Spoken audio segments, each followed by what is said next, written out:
Hey guys, in this video I'm going to show you how to mount GoPro on your helmet. So we will need a few accessories to do that.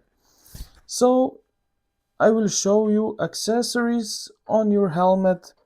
You will place it where you want, but I will explain you everything. Now here is the GoPro, as you can see. Then we will need this accessory right over here.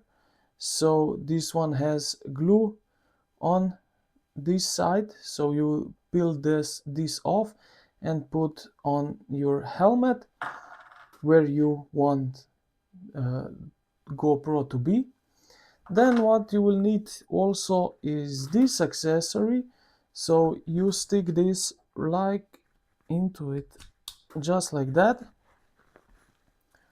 And after that, what you will gonna do, below here at the bottom of the GoPro you have these legs just like that, and you will simply put it like so, and then you will screw to these holes right here, into these holes just like that, adjust the,